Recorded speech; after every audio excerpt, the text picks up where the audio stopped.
Welcome, booktubers and other YouTubers. Welcome to my channel, Michael Romeo Talks Books. And here we are, day 18 out of 25 in Vlogmas. This is the run-up to Christmas, folks. And for those of you who celebrate Christmas, it's getting close. And I hope you're enjoying this series of seasonal readings. And even if you don't celebrate Christmas, I hope you're enjoying the readings. I hope they're giving you a little bit of sight into another way of approaching the holidays for some people, because it's joyful. And right now we're doing another story from 7 Stories of Christmas Love by Leo Piscaglia. We're on the 6th story out of 7. And remember, like I said in a previous video, if you're counting what you read and you've watched all 7 of these videos, you can count this as a book read. You can. And it starts off, well, the name of the story is No Room at the Inn. And it starts off with a quote, "In the inn of the world there is room for everyone. To refuse entry to anyone for whatever reason is to risk an irreparable loss." I arrived in Bali on the day before Christmas. The bus driver, with a broad betel nut stained smile, stopped at a fork in the road. He pointed down a narrow paved street. Like most roads in Bali, it cut straight into the dense jungle, only to vanish in heat mist. "Ubud," he said. I thanked him, shook his hand, waved goodbye to my fellow passengers, and waited as he started the small rickety bus with a loud blast and disappeared down the main road. The morning was still relatively cool. December was a good month for Bali, with hot days, balmy nights, and long afternoons ending in spectacular multicolored sunsets. From what I'd been told, in Denpasar, the palace of the Agund was less than an hour's walk down the road. In Asia, distance is measured by time. I took a firm grip on my suitcase and started out. Brown-skinned Balinese, draped in gorgeous batik, began to appear from nowhere, carrying bundles of fresh fruit, bottles of colored liquids, animals in various stages of approaching death, and plump, smiling, naked infants. The almond-eyed, bare-breasted young girls moved quickly like ballerinas, while handsome, hard-bodied boys, whose skin glistened like deeply waxed mahogany, ran and chatted together. Occasional dirt paths cut their way into the jungle from the narrow road, suggesting the location of settlements here and there in the brush. Small wooden shacks, partially hidden between bushes on the banks, hung precariously over the road. Crooked stone steps rose to doors that stood open, welcoming the cool early morning air. Houses became more frequent, and more people appeared, and soon I approached the center square of Ubud. There, towering over everything in pink beauty, was the wall of the palace compound, facing what seemed to be a large open-air assembly area. On the opposite side of the road were several small shops selling wood carvings and famous paintings of Bali. The Agung had received a letter from one of his hundreds of relatives throughout the islands of Indonesia and was expecting me. He was a rather jolly, rotund man, dark-skinned with a friendly smile, whose favorite expression, learned while attending school in England, was unexpectedly, "Gee, goodness me!"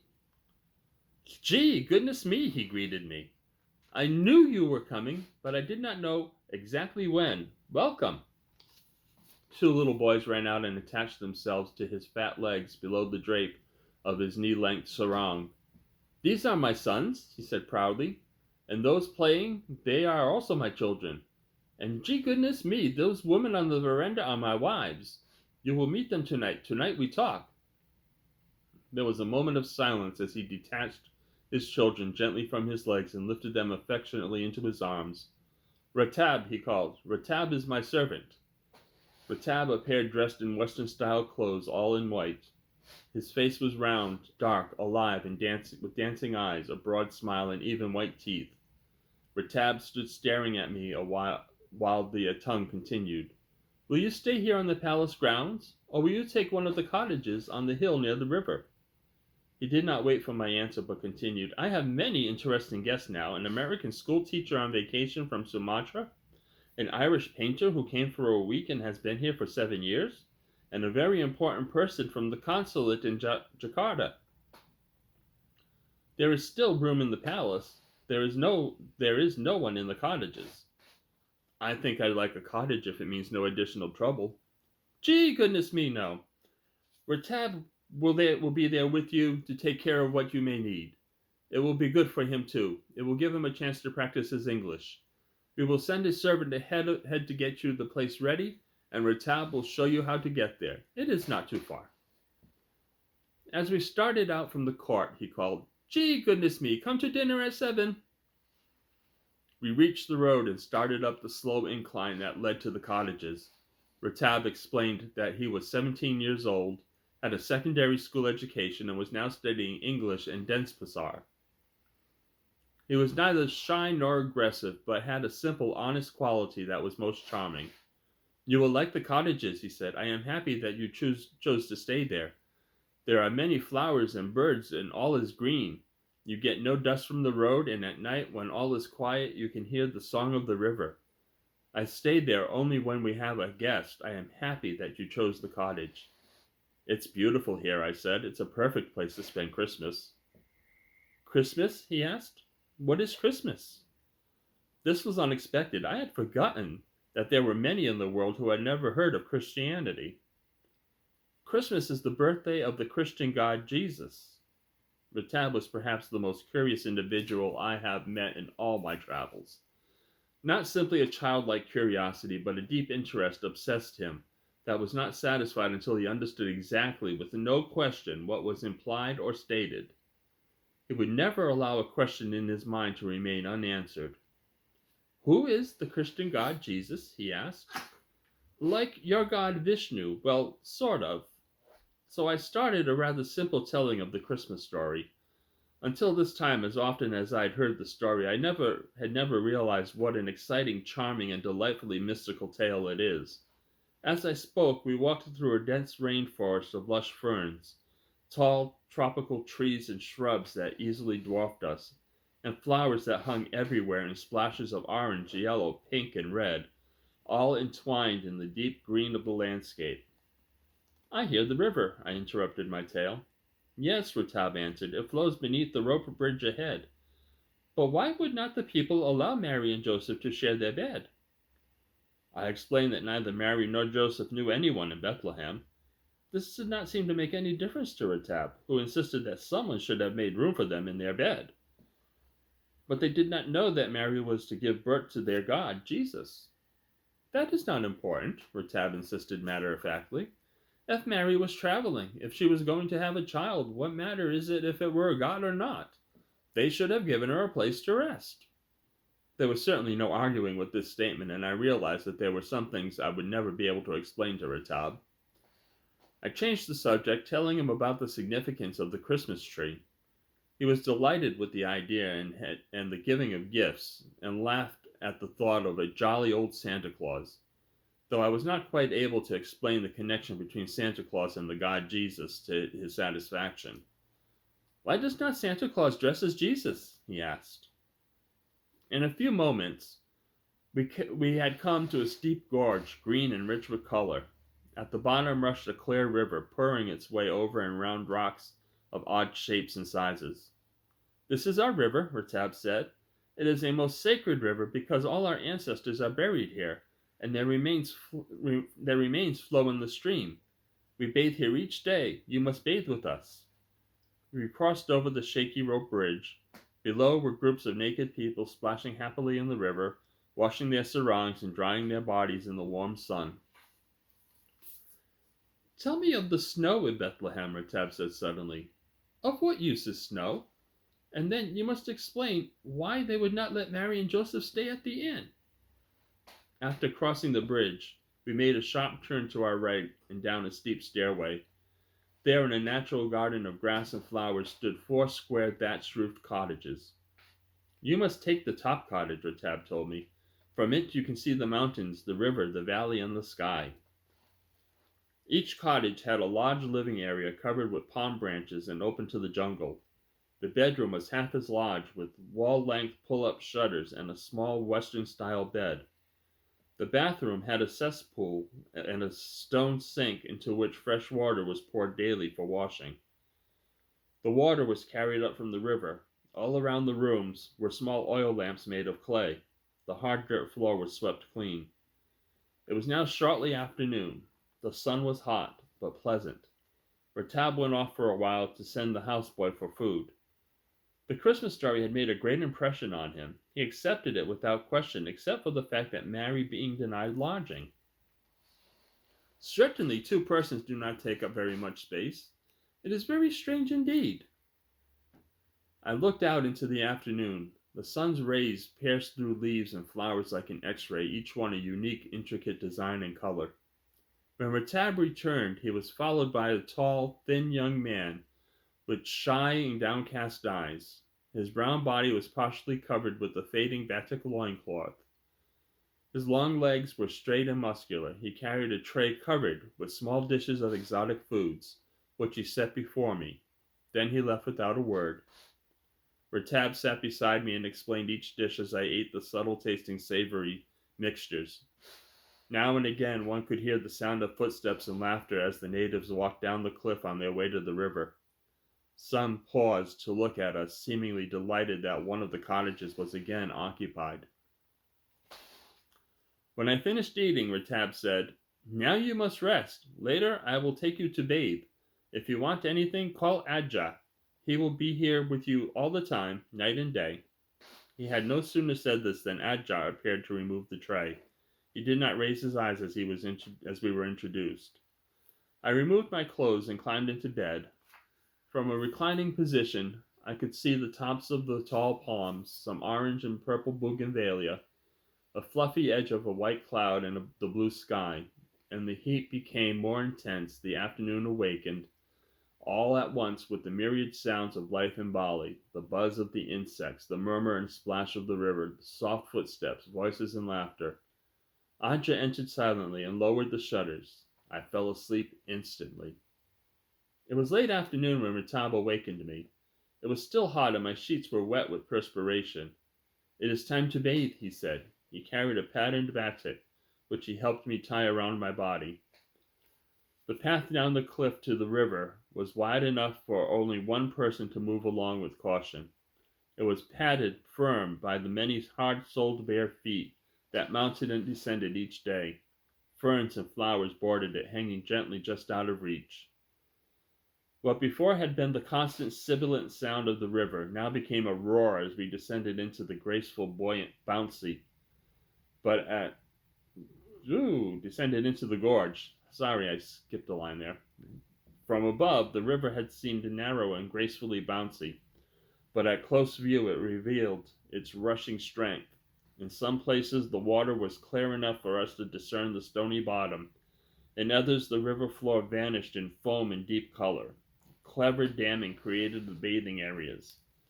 A group of men in various bathing postures, tanned and hardened by the sun and streaked with soap foam, greeted us as we reached the river. Ratab pointed to a clear spot on a large rock. "Here," he said. We stripped, and under the curious eyes of the other bathers plunged into the cold water. The initial shock brought the usual reaction, causing the others to laugh, relax, and then resume what they were doing before our arrival. When we had soaped and bathed and were lying in the sun to dry, the group assembled about Ratab with expressions that seemed to ask, "Well, who is this strange white man?" Ratab explained with understandable gestures that I was staying in the cottage on the hill as the guest of the Agung, and that I was from far-off America. One by one they glanced sideways at me, my smile meeting theirs in a language of its own. Through Ratab, we all learned a few simple facts about each other. I was a professor from America. One was a painter, another made wood carvings, others worked their father's rice fields, and so on. And our initial strangeness wore off. We each found our own language to tell our story. House, your, there, water, cold, nice. This rock better, smoother. Sun, warmer here. Come, lie here with us. Soon I was surrounded by naked, shining bodies, by lips murmuring in strange, wondrous language, and by smiles rivaling each other for warmth and beauty. Calmly, Ratab began to talk. He was obviously telling them something that meant a great deal to him. The group was intent on every word. I found myself listening along with the others. Every now and then I seemed to hear Jesus, Mary, Bethlehem, and it became clear that he was telling them the Christmas story. I lay back and closed my eyes, lulled by the sounds of the lilting language. We all left the river together, walking up the path directly toward the setting sun. As it dropped behind the trees, it seemed to cling to the palm leaves, then reluctantly release them and dip out of sight behind the rainforest, leaving the sky 100 colors. I said goodbye to a group at my cottage door, and stood listening to their laughter and watching them as they scaled the last small incline and vanished into the sunset. Ratab said he would return in a few hours to escort me to the palace for dinner. As I dressed that evening, I seemed to hear a soft moan, or was it a strange weeping? I walked out into the dusk. The cry seemed to be coming from the dense rainforest across the river where there was certainly no human habitation. At first I felt sure that it must be the breeze that had suddenly come up, and then it sounded too human, too desperate. Night came suddenly with a deep purpleness which covered everything. Only then did I realize that the oil lamps in the cottage were lit. I had neither seen nor heard Adja, though obviously he was very much present. Entering the bedroom, I found him lighting another small lamp. The weeping sound seemed even louder now. I took Adja by the arm and pointed toward the sound in the blackness. He did not immediately understand, but after a moment he nodded. Then for the first time he spoke. His voice was at once excited and animated. Of course I understood nothing. Upon finishing his complicated explanation, which he assumed I could understand, he took me into the bathroom and showed me the clear water he had carried from the river for my shave. Ratab arrived shortly, dressed in a richly colored sarong. His dark hair was partly hidden under the small two-cornered hat of red silk. His chest was bare, broad and smooth. He carried a small oil lamp to light our way to the palace. We crossed the footbridge in silence. The night noises were overpowering. The river's voice sounded clear and constant, although the river could not be seen. I wondered about the moan, which was no longer audible, but I did not want to disturb the night mood with my questions. The Agung was silhouetted in the palace entrance when we arrived. He seemed younger. "Gee, goodness me," he said. "You have come at last. It is the birthday of my youngest son.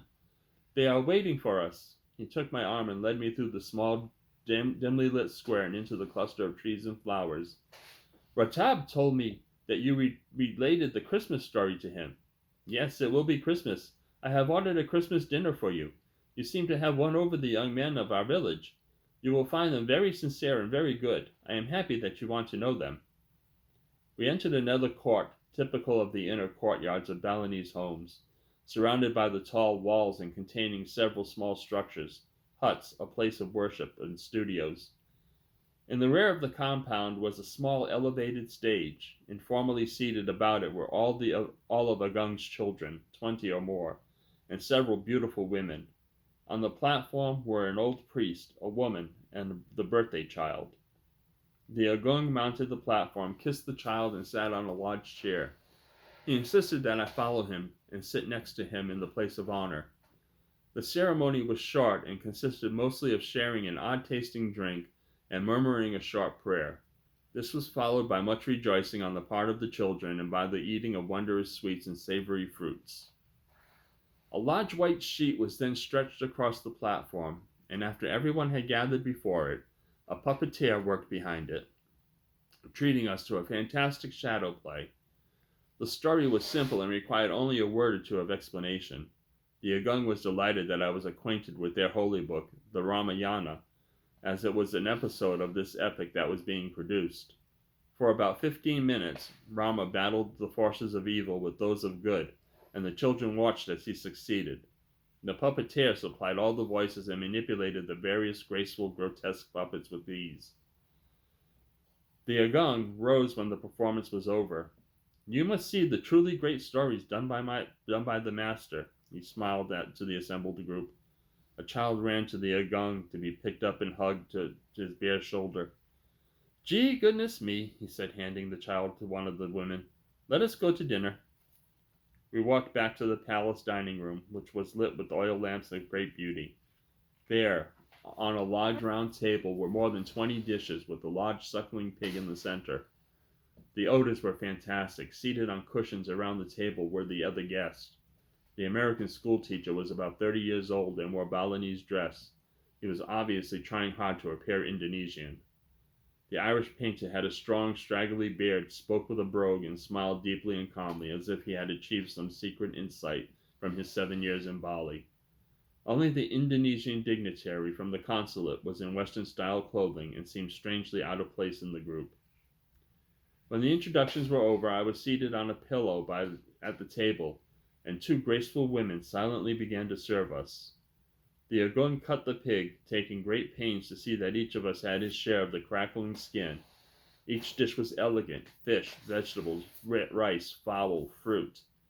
After dinner, the group relaxed on their pillows, and the conversation started. The Agung's participation revealed his facility with the English language, his keen wit, his clear mind, and his exciting ideas about life. Here in Bali, things have not changed as in other parts of Indonesia. Somehow we continue to live as we please. It is true there is some hunger and poverty, but this is not a new condition among our people. We have learned to live with nature. We are a people who love happiness. We need little, we dance, we play our music, we work. Art comes easily in Bali, for all is art, and the search for beauty is not difficult. It is everywhere. Beauty is our way of life. If you say, growl not, stomach, there is nothing to put in thee long enough, the stomach learns and growls less. In Ubud, we are better off than most, for we are a colony of artists. My people are painters and dancers and woodcarvers. Tourists come to look. We show them our beauty. We have changed our painting in some cases to suit their taste. Therefore, we have to some extent compromised with the rest of the world. But compromise enables us to eat, sleep, and live as we please. We are a superstitious people. We are affectionate without being passionate. We are strong without forgetting how to be dependent. We are proud without losing sight of the strength of being humble. I hope, he said to me, that you will stay long enough to know us. The evening passed quickly. Ratab came out of nowhere, into which he had disappeared, carrying another oil lamp. Ah, how quickly time passes. It is time for us to go already, the Agung said, as he rose and rubbed his round belly. Merry Christmas to you all, and to all a good night. Is that not Charles Dickens? He laughed. The night had become lighter. The sky was filled with stars. We returned to the cottage in silence. Ratab put his arm warmly round my shoulder and held the lamp before us. It is a beautiful Christmas night, he said. When he reached the incline, Ratab preceded me down the side and helped me toward the cottage. In the doorway stood a banana tree that had been trimmed into the shape of a pine tree. On each branch were tied several flowers of assorted colors, and scattered about the tree were small clay oil lamps like tiny stars. Your Christmas tree, he said simply. I stood in the darkness before the tree. The lamp lights flickered slightly in the warm breeze. My eyes welled with tears. Ratab watched me closely. Assuming this was the tradition, he mustered tears and joined me in a good cry. After some time we entered the cottage. The room was crowded with some of the same boys I had bathed with, and others I had not seen before. Each, Ratab indicated, had brought me a Christmas present: bananas, coconuts, papayas, pieces of batik, paintings, and even oil lamps of various shapes and sizes. I sat on the floor among them, and the conversation never stopped. They all wanted to hear the story of Christmas from me. With Ratab translating, no more flowery presentation was ever made. When the story was told, I passed the fruit, and while they were eating, went into the bedroom. What did I have to give them? I had so little with me. I took everything from the suitcase that I could give away: my t-shirts, briefs, shirts, socks. No matter what, it was the spirit. They were all delighted with their gifts and discarded their elaborate batiks to put on jockey shorts and t-shirts, all too large for their slim bodies. They began to dance and sing and were pleased when I joined them. In the midst of all the laughter, the sounds from across the river could again be heard. This time I felt sure the sound was a human weeping. What is that, Ratab? I asked. Oh, it is the spirits, he said simply. Bali has many spirits. The forest is full of them. They are everywhere. The spirit you hear is a very sad one. They say that he was Dutch and that he loved a girl from Ubud and was killed in the war. The girl leaped from this very cliff into the sacred river, so she too has never died. Do not have fear. Spirits who love to do no harm. Bali is a land of spirits. The festivity continued for a while, and then Ratab announced that I must be tired and that it was time for sleep. Then he explained that several of the guests had asked for the honor of staying overnight. When you have made a new friend, he explained, it is bad manners to leave him. The bed was small, but Ratab picked 6 of the guests to join me. They put me in the middle and arranged their bodies about me like joyful, exhausted children. They fell asleep instantly, one holding my hand, another with his head on my shoulder, another with his leg over mine.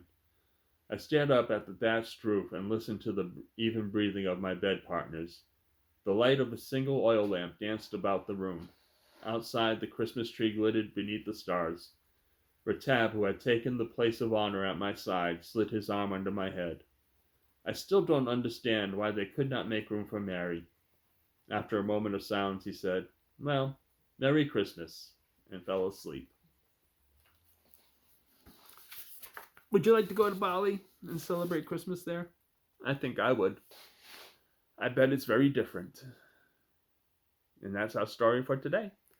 We'll see you again tomorrow, working our way toward Christmas.